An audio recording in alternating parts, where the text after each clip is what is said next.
Welcome to another special edition of the 3 in 10 podcast. These discussions with investment or industry leaders are set apart from our regular Friday podcasts. They are both longer and more in depth. We hope you will enjoy, learn, and profit from this special edition of the 3 in 10 podcast.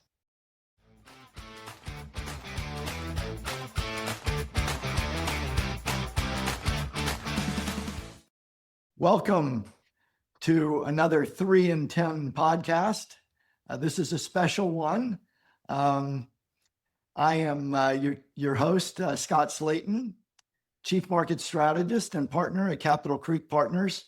And today I feel like we have the perfect guest, Dr. William Inboden, who is Executive Vice President and Provost at UT Austin. He is essentially the Chief Academic Officer for the entire university. He oversees the faculty, thousands of faculty, tens of thousands of students, many, many buildings, if you've ever been here to UT Austin, museums, the whole thing. He's really an academic, an author of several books, a historian. He's been in the Bush administration, National Security Council. He founded the Clements Center for National Security here in Austin, is a life member of the Council of Foreign Relations, and really the perfect person to talk to today with a rapidly changing world order, academia undergoing dramatic change, the U.S.-China rivalry going full bore, AI, blasting onto the scene, and a very muscular U.S. presidency and foreign policy. So welcome, Dr. Inboden, to 3 in 10. And we look forward to having this fireside chat with you today. Well, thanks, Scott. It's a real honor to be with you. And of course, I'm a huge fan of Capitol Creek Partners and the great work you guys do and the incredible network of really thoughtful investors you have too. So it's, like I said, it's a real privilege to be a part of this conversation. Yeah, so you stepped into the provost role at a time of enormous change for universities, for the country. What problem are you most focused on solving in your first year? Yeah, it's a great question, Scott. I've just kind of passed my 6-month anniversary in this new job as Executive Vice President and Provost at the University of Texas at Austin. And there are a lot of challenges with the job. There are any number of specific problems I could delve into, but the main one, the biggest one that I think undergirds everything else is restoring public trust in higher education. And if we want to understand a lot of the turbulence that universities and higher education has been going through really for the last several years. I mean, it's accelerated in the last year or two, but it's been going on for the last several years. So much of it boils down to big swaths of the American public have just lost trust and confidence in higher education overall. And there's a complicated set of factors behind this, but it's very empirically demonstrated, right? If you look at public opinion surveys, about, it's been almost like a 50% decline in the number of Americans, ordinary Americans, who say, we have trust or confidence in universities, higher education. But we also see it in some of the more restrictive or punitive measures that, state legislatures, the U.S. Congress, the Trump administration have been taking against higher ed. Some of which I understand and might even support, others which I don't. But all that is pervaded by a sense that we just don't trust universities anymore.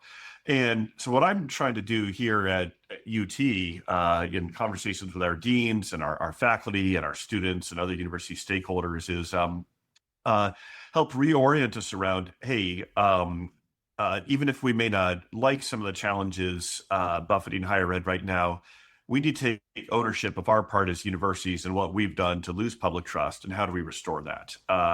And that has implications for our cost model, and the tuition bubble, and then the student loan crisis, has implications for the real narrowing of discourse on campuses where entire fields of viewpoints are not welcome or not represented on the faculty.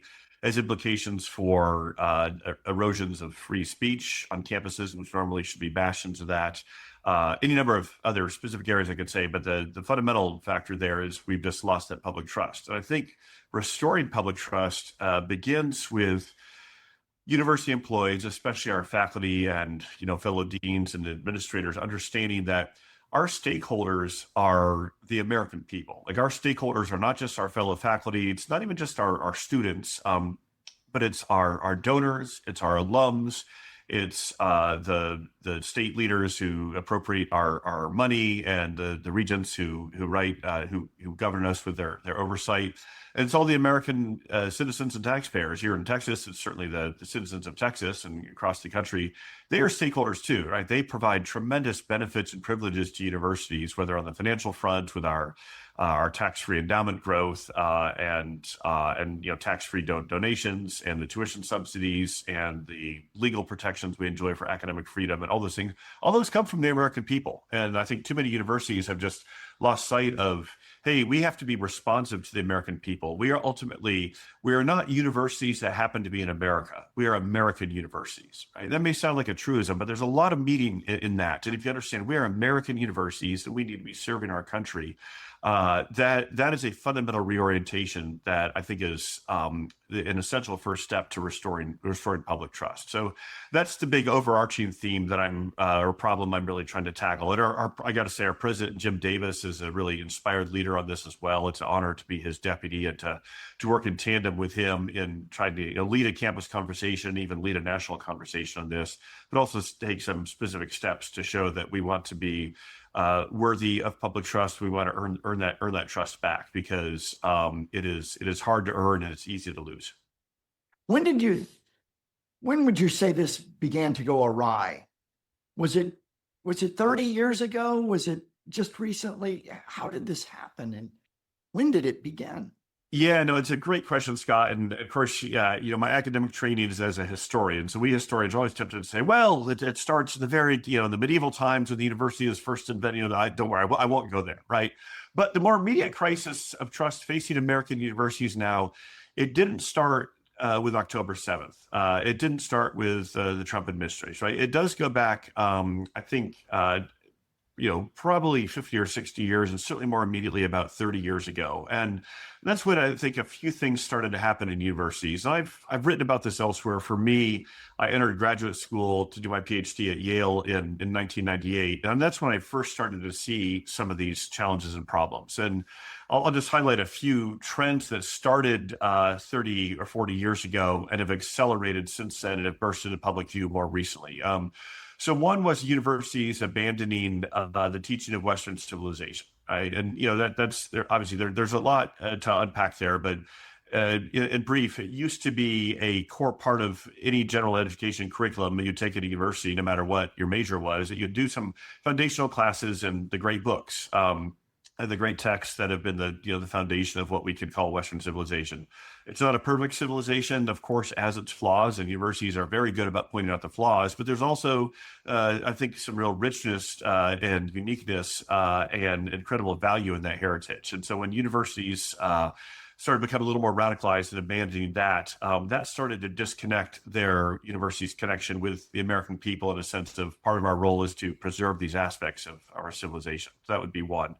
Related to that is when university faculties started overall to become much more politically skewed. And again, not everything is about politics or who you vote for. I want to be really careful about that. Part of my goal is to depoliticize higher education, okay? But it is just, again, empirically proven that over the last 30 years, university faculties started becoming much more politically narrow and much more concentrated on the left or the far left end of the spectrum.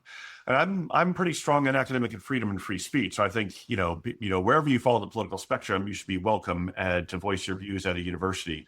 But the problem is when that becomes not a vigorous dialogue, but a monologue, right? Or just an echo chamber. And when significant swaths of American people feel like our particular values and orientation are just not represented at all at universities. And so that started to happen more in the 1990s. But because of the lead time it takes to train a new professor and then for them to rise up through the ranks, we're now in the last few years seeing the downstream fruits of that as faculty have become much more radicalized. And then one can't disregard also another issue that has been simmering for a while, but has burst to the fore, which is let's say, malign foreign influence at universities, right?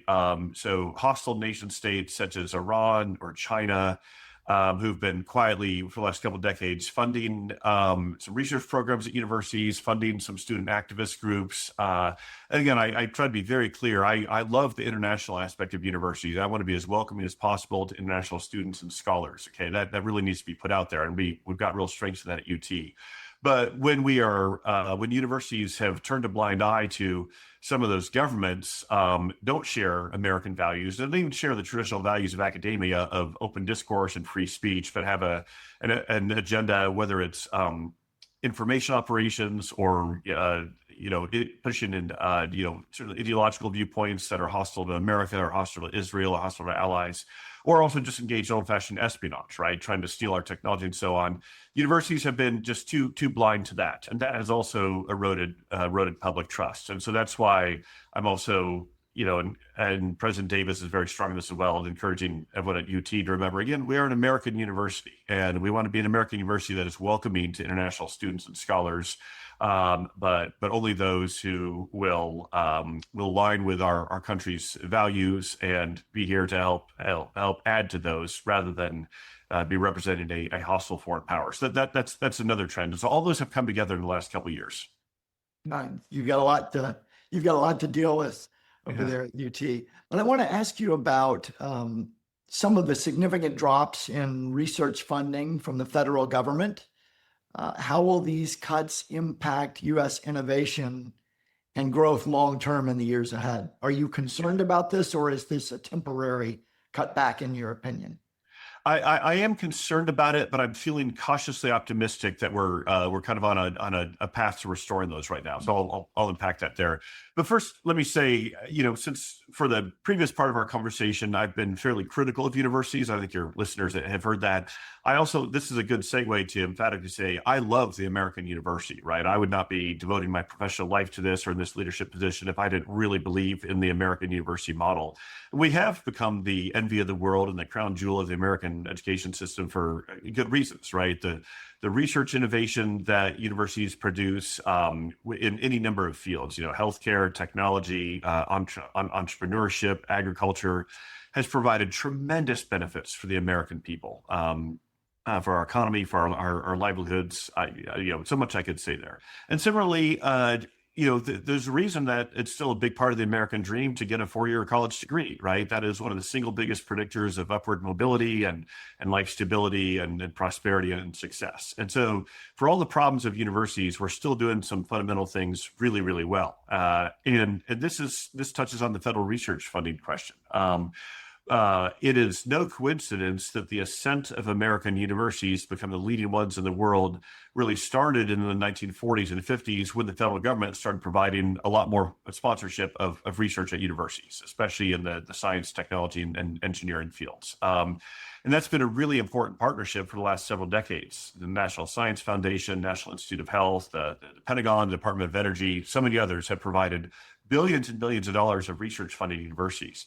And over the last year, a lot of that has been curtailed. And some of that's for reasons I understand, as I was saying earlier, with this crisis of public trust, and American people and members of Congress and the current White House saying, look, if you universities are not going to be supporting our country's values, then you're not going to be getting all this research money. But, it's an overused phrase, but we don't want to throw out the baby with the bathwater, right? And I think as part of our efforts to restore public trust, I certainly want to be a voice of saying universities still are doing some world-changing research, and a lot of that does depend on that federal support. And I think we're showing that we are producing remarkable returns on those investments. I'm a small government conservative. I won't always talk about every item of federal spending is an investment. Some of it's pretty wasteful. In this case, I think it's been really wise investments, and we can show that in the number of patents and innovations produced and new jobs created thanks to university research. And I think we're seeing signs that the Trump administration, after some initial strong blows to some of this, feels like they've delivered the message, but they're now ready for more of a bargain with universities to restore some of this funding. Bipartisan coalition in Congress is also, we're seeing with the most recent appropriations, ready to restore a lot of that funding. And so I'm reasonably hopeful that the federal funding stream for universities will come back. But it's also been a reminder for universities, you don't only want to rely on the federal dollars, right? We need to be doing better partnerships with the private sector, with industry, and saying, who also depends on research and innovation. Say, hey, we want to be partners there. State governments can do a lot to step in. The Texas state government's been a tremendous supporter of research here at UT, especially in semiconductors and quantum computing and artificial intelligence, because they know it's good for America and it's really good for the Texas economy. And so we as universities need to be diversifying those supports of research funding while still making the case that we will be good stewards of every dollar sent our way. Yeah, it's such an important part of America's technological edge. Mm-hmm. I believe that's why we've been a superpower, and because of our innovation, our capitalist system, and this university research is a key part of keeping us ahead of the rest of the world. And I read recently a report from this organization in Australia called ASPI, which is a national security defense oriented organization over in Australia. They sit in a unique position because they sit close to China, but yet they're an ally of the United States. Yeah. And this report that I read laid out that China now leads in 66 of 74 technologies of the future, while the US leads in 8. And I worry, as an investor and as an American citizen, are we losing our technological edge to China? And if we do, my goodness, what are the implications of that?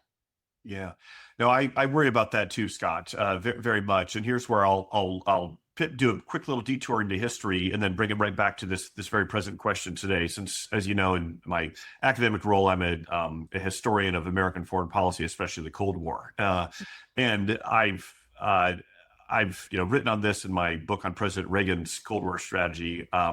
The United States would not have been able to win our peaceful victory in the Cold War against Soviet communism without American universities, right? I mean, if you wanted to do a net assessment of America's strengths throughout the Cold War, one key area we were just, quantum leaps ahead of the Soviet Union was our university research, so much of which benefited the Pentagon, right? If you look at all of America's weapons innovations in the Cold War, stealth technology, advanced missile guidance, advanced radar, more sophisticated armor for our tanks, so much of it could be traced back to university research. And there are a number of factors that go into this, but again, we don't have our peaceful victory in the Cold War without university research.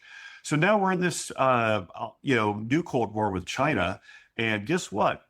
Xi Jinping is a very devoted student of the first Cold War, and he studied the lessons of it. And one of the lessons he's taken away is the Soviets lost because they fell way behind the Americans in research and because of universities. And so he has poured, unfathomable amounts of resources, trillions of comparable dollars into scientific research in China, much of it concentrated in their universities. And that's why, I know that, reasonable experts can differ on the details of just how many specific technologies is China ahead of us in now or not, but everyone agrees it's a significant number. And we are,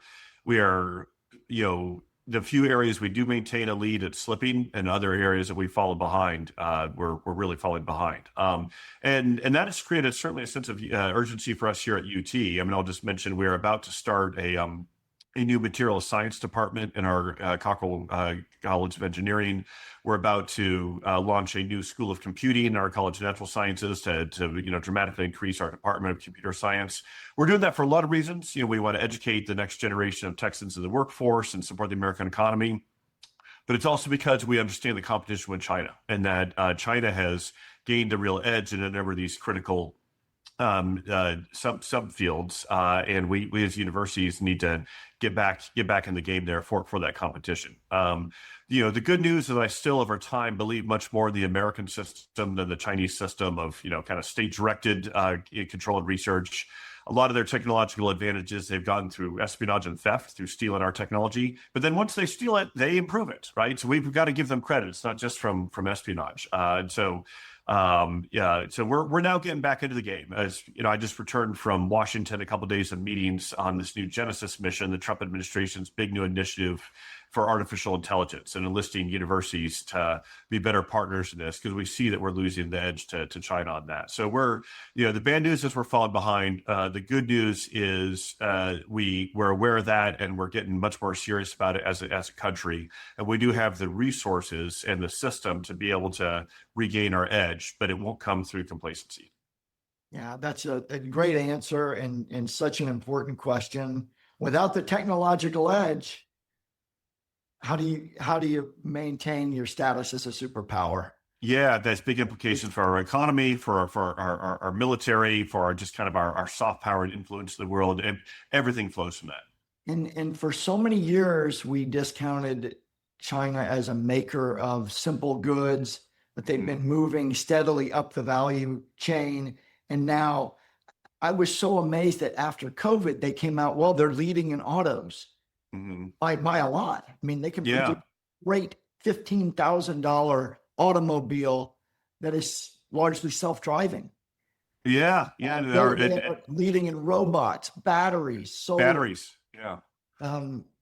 It seems like we've seeded, new energy to them already. So it'll take a lot to claw it back, but institutions like UT are critical in helping us regain the lead if we can do that. And I think this is the time to ask about what seems to be a new world order. You remember President Bush, H.W. Bush, called the early 1990s with the fall of the Berlin Wall a new world order.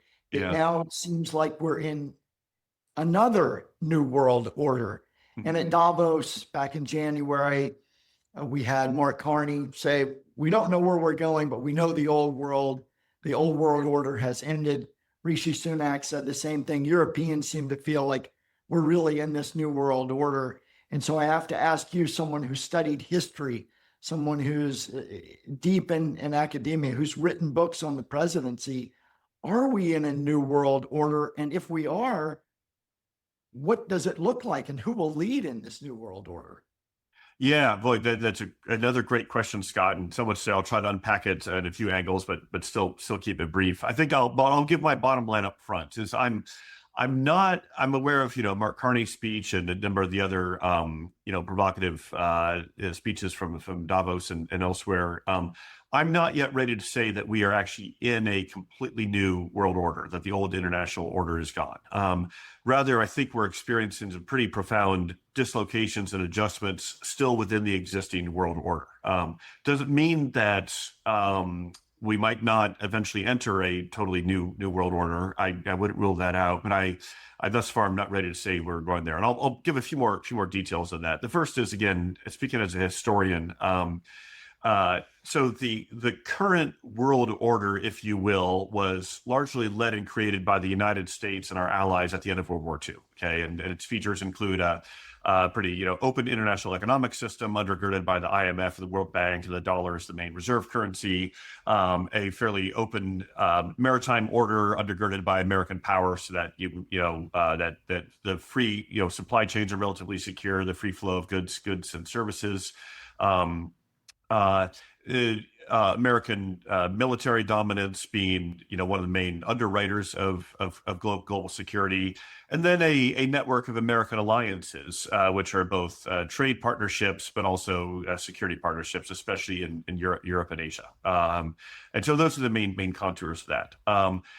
Every decade since it was created, there have been predictions, that order that's been created is falling apart, or it's changing, or it's fundamentally changing, right?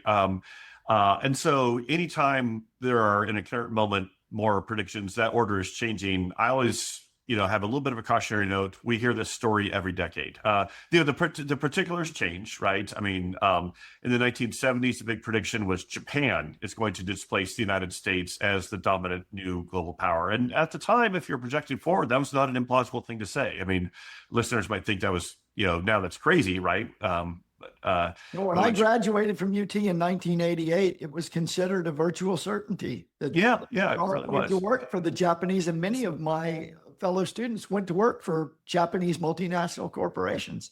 Yeah, exactly. So anyway, I could give examples from literally every decade about different predictions about that order is going away. So that's why I start with that. And the main features of that order are still with us today. That's why I say we're having some major dislocations and adjustments, but still within that existing order. The United States still has the largest economy in the world. We still have the most powerful military in the world. We still have that network of alliances. The dollar remains the global reserve currency. Uh, Now, again, the fact that those have continued doesn't mean they will forever. I'm not saying that this is all inevitable. I'm just saying when you sift through the headlines and the Russia's invasion of Ukraine and China's threats towards Taiwan and China's growing economy, those are all real factors, right? But those fundamental pillars of the order are still there, and I think are worth preserving. But the adjustments are happening, right? The Europeans for decades were free riders on American security. I mean, every American president of both parties, going back to Harry Truman, as different as all those cats have been, they all agreed on one thing: the Europeans need to spend more on their defense, right? So we've always had this, like, finally now Europeans actually starting to spend more on their defense, and that's overall a good thing. But it also might mean a little bit of diminished American influence. Since the fall of the Soviet Union, we haven't had another peer competitor within the order, but now one has emerged with China, right? And so even though we're still ahead of China overall, as we're talking earlier in technology and other things, they are catching up. So I'm not at all complacent that the order will continue. I'm just not ready to say that it is completely dissolved yet. Yeah, that it's.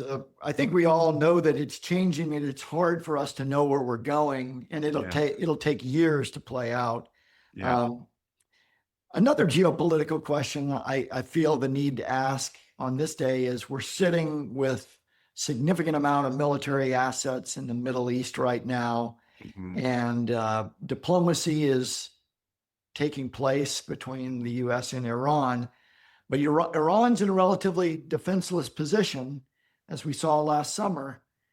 And I wonder how you see this being resolved. Will it be resolved diplomatically at the negotiating table? Or will it be resolved militarily, in your opinion? Yeah, a great question, Scott. And again, I'll have to give the hedge as we're talking to our listeners here. That as of today, February 19th, when we're recording this, we don't fully know that yet. I'll come back. I'll give a more specific prediction there, and we'll see how it plays out. But I want to step back for a second and say, going back to our discussion about the overall world order, something remarkable has happened over the last 20, 25 years in the Middle East overall that I don't think many Americans fully appreciate, which is that the Middle East right now today is actually more stable and prosperous than it has been in decades. I mean, you're really going back to the end of World War II and the big era of decolonization. Former Secretary of Defense Bob Gates, who maybe a great American statesman, maybe known many of our listeners. We had him here on campus at UT a couple months ago, and I did a fireside chat with him. And he, he's got a literally 60 years of experience in national security with CIA, with National Security Council, the Defense Department. And he made this point. He said, "Look, in my 60 years of working in foreign policy, the Middle East has never been in better shape. And we doesn't mean it's great, doesn't mean it doesn't have real problems, but Israel at peace with most of its neighbors, right? Which is, certainly not been the case historically. A deeper partnership between the U.S. and the Saudis, fewer security threats from Al Qaeda, from Syria, from Iraq, from what had otherwise previously been malevolent countries. More political stability than was seen certainly since the convulsions of the Arab Spring. So I start with that, right? Which is that the Trump administration now has a much stronger hand, and the region overall is doing better. But the big exception to Middle East stability remains Iran, and that very malevolent, theocratic regime, first came to power in 1979, based on really two principles of anti-Americanism and promoting militant Shia radicalism. And they've never been able to provide a better life for their people. You see this with the tremendous unrest in Iran, and the Iranian people being frustrated with their oppressive government and their stagnant economy. And so that government is feeling tremendous pressure, and it no longer has the allies and regional power projection that it used to. Assad has gone in Syria. Hezbollah severely degraded by Israel, Hamas severely degraded. You kind of go through, and Iran is feeling really embattled right now.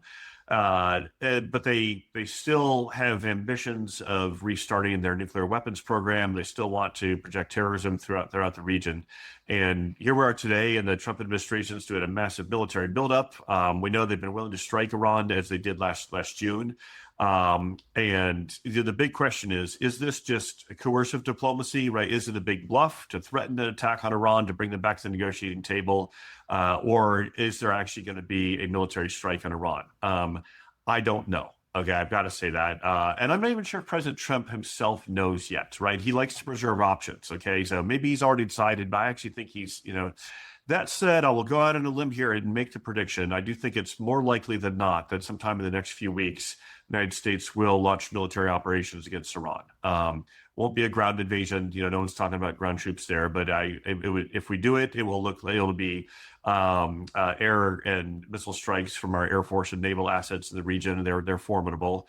And it'll be designed to take out the remnants of the Iranian nuclear program, to degrade the Iranian Revolutionary Guard Corps, their main terrorist projection, and potentially even topple the government. And the people seem ready for that. Whether that plays out, obviously we'll see. But the signs as I'm reading them seem to point that that's more likely than not. And look, in the short term, that will be very destabilizing, right? Certainly to global oil and gas markets, to regional stability.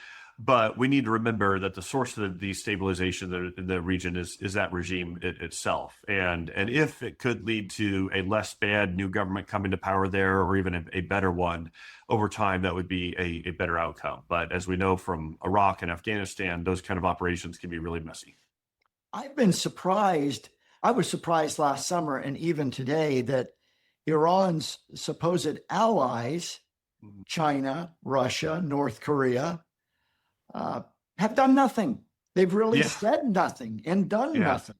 Do you expect that to be the case again if we hit them again?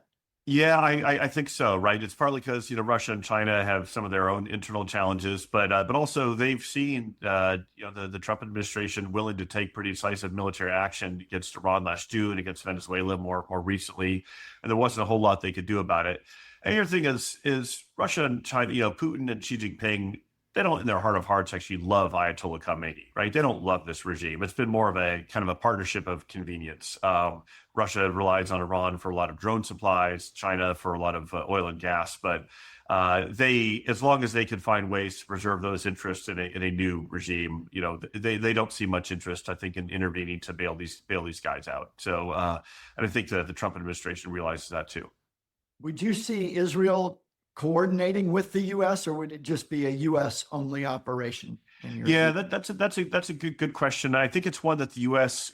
Could certainly carry out on our own. And with the assets we've deployed in the region in the last couple of weeks, we're showing that we can't do it on our oown. We would certainly have very close intelligence cooperation with the Israelis, right? And that was, we saw that with Israel leading the strikes, but us partnering with them last June. I mean, the way that Israeli intelligence has so thoroughly penetrated the Iranian regime, this is one of the most remarkable intelligence stories in human history. There's going to be great books to be written on that.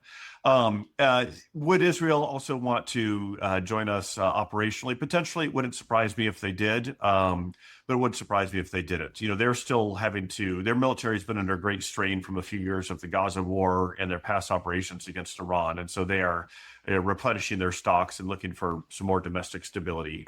So I don't think we would need them for an operation, but at the same time, I think their partnership would be welcome. Well, you mentioned the books will be written, and you have written some books, and I read your book on Ronald Reagan and the Cold War and the world on the brink. And the peacemaker. So I have to ask you, what would Reagan do in a moment like this? Yeah, it's a great question, Scott. Of course, the obligatory answer I have to say is I don't know, because he was president four decades ago. The world was pretty different then, and so I can't predict that. That said, I can't resist at least speculating a little bit, and I'll say that when he was presented with major foreign policy challenges, which he was throughout his administration, the big one being, of course, Soviet communism, but also he had his own problems with Iran too, right? Reagan would often go back to his first principles. Those would start with the need to maintain really strong American military to deter aggression, but also to deploy it if we need. Strong commitment to allies, a deep belief that American power is a force for good in the world, and that our values and our interests are both worth defending. And also a strong commitment to other people in the world who want their freedom, right? And that's where, as Reagan would look at China today, sure, he'd see a populous country, he'd see a strong military, he'd see a formidable economy, but he'd also see over 1 billion people living under tyranny, under the world's largest surveillance state, who aren't free to choose their own government, aren't free to worship and speak out freely as they want. And so he would certainly, I think, speak to the Chinese people's aspirations for freedom. He'd want to, he would see the Chinese Communist Party as an adversary, but not the Chinese people. Similar with Iran, right? He would see it as a formidable military threat. And he did take decisive military action against Iran back in 1988, taking out their navy when they were blocking Persian Gulf shipping. It's an episode I discussed in my book. But he'd also, I think, be really moved by the Iranian people's protests and demands for more freedom, more say in their own lives, and he wants to support them there too. And so I'm pretty confident in saying that those aspects of his values and his policy would certainly be at the fore. Well, I want to thank you for your time and your insights today, Dr. Inboden, and thank you for the job you're doing at our beloved UT Austin. And thank our listeners for tuning into this podcast. We recorded this on Thursday, February 19th at around 9 a.m. Well, thanks so much, Scott, and thanks to all the listeners out there. Like I said, I've been spoken at your investors conference a few times. I know that Capitol Creek has, just some of the best partners and investors around, a really thoughtful and engaged group, and it's a real honor to be able to have a conversation with all of you. Thank you all.